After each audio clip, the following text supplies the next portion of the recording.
বিসমিল্লাহির রহমানির রহিম। প্রিয় বন্ধুরা, আশা করি ভালো আছেন। আসছি আজকে নতুন একটা টিপস নিয়ে। থাম্বনেল দেখি তা ইতিপূর্বেই বুঝে নিয়েছেন, আর তা হচ্ছে ফরেক্স ট্রেড মানি কি ডিপোজিট।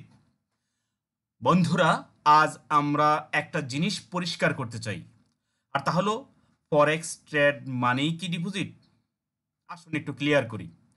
আমরা কেরিয়ার বলি আর প্রফেশন বলি, তাকে আমরা যদি দুই ভাগে ভাগ করি, তাহলে একটা হলো বিজনেস আর একটা হলো জব। হয় আপনি ব্যবসায়ী, নতুবা আপনি চাকরিজীবী। যদি ব্যবসায়ী হয়ে থাকেন, তাহলে এটার জন্য দরকার সাধারণত কিছু নিয়ম পদ্ধতি মানা, এবং তা হচ্ছে: 1 নম্বর, আপনি ব্যবসা চুজ করতে হবে। 2, ব্যবসা শিখতে হবে। 3, পুঁজি বিনিয়োগ করতে হবে। 4, স্টার্ট করতে হবে। 5, লাভ ক্ষতির ঝুঁকি নিতে হবে আপনাকে। একটু ইঙ্গিত করছি যে আচ্ছা, ফরেক্স বিজনেসটা কি এইভাবে চিন্তা করে আপনি শুরু করেছেন? যদি করে থাকেন আর যদি সফল হয়ে থাকেন, আপনাকে স্যালুট।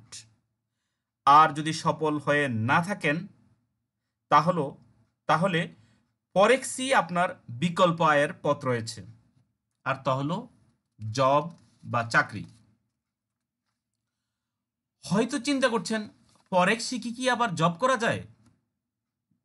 জি বন্ধু, করা যায়। যেমন আমিও করি, ফরেনারদের ফান্ড ম্যানেজ করি। এটা চাকরি, কারণ মাস শেষে অথবা আফটার এভরি 2 উইকস আমার পেমেন্টটা আমার ব্যাংক অ্যাকাউন্টেই চলে আসছে। এই জন্য আমি কিন্তু 5টা ভিডিও এই শিরোনামে হাইলাইট করেছি। দেখুন, ফরেক্স শিখুন, ডিপোজিট নিয়ে নো টেনশন। বন্ধুরা, ফরেক্স শিখে অন্য যে জবটি করা যায়, তা হলো অন্যকে শেখানো। কেন? আমরা টিউশনি কি খণ্ডকালীন চাকরি বলি না? তাই বন্ধু, আজ থেকে এই চিন্তা মাথা থেকে ঝেড়ে ফেলুন যে ফরেক্স মানেই ডিপোজিট করতে হবে নিজের পকেট থেকে, অথবা কারো কাছ থেকে হাওলাত করে। আজ 2টি পরামর্শ দেব। নাম্বার 1, ফরেক্সে কেরিয়ার গড়তে ইমোশন এবং সোশ্যাল প্রেশার ফ্রি থাকতে হবে। অর্থাৎ ফরেক্সে লস করেছেন, ইমোশনাল হয়ে ছেড়ে দেওয়ার সিদ্ধান্ত, অথবা একটু লাভের দেখা পেয়ে বড় অঙ্ক ডিপোজিট করে ক্ষতিগ্রস্ত হওয়ার ঝুঁকি নেবেন না। আর সোশ্যাল প্রেশার বলতে অনেকেই বলতে পারেন যে এটা তো জুয়া খেলছিস, অথবা সবাই লস করে, তুমি কেন এখানে লেগে আছো? এটার তো কোনো ফিউচার নেই। তাই এই সমস্ত সোশ্যাল প্রেশার থেকে দূরে থাকতে হবে। আপনি শুনে আনন্দিত হবেন যে পৃথিবীতে যে কাজ যত বেশি রিস্কি, কষ্ট করে একবার রপ্ত যদি করে নিতে পারেন, তাহলে সেখানে সাফল্যের হাসি হাসা যায়, এতে কোনো বাধা থাকে না। 2 নম্বর পরামর্শ হচ্ছে, আপনার ট্যালেন্টকে প্রপারলি ইউটিলাইজ করুন।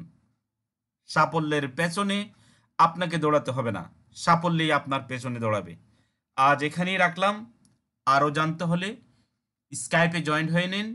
স্কাইপ আইডি হচ্ছে fxsuhelp@gmail.com। মেইলও করতে পারেন আপনার কোনো ইনফরমেশন থাকলে। আর ভিডিওটি ভালো লাগলে লাইক, শেয়ার, কমেন্টস করতে ভুলবেন না। পরবর্তী ভিডিওর জন্য অপেক্ষা করুন। সে পর্যন্ত সবাই সুস্থ থাকুন, ভালো থাকুন, এই কামনায়। আসসালামু আলাইকুম রহমতুল্লাহ ওবারাকাতুহু।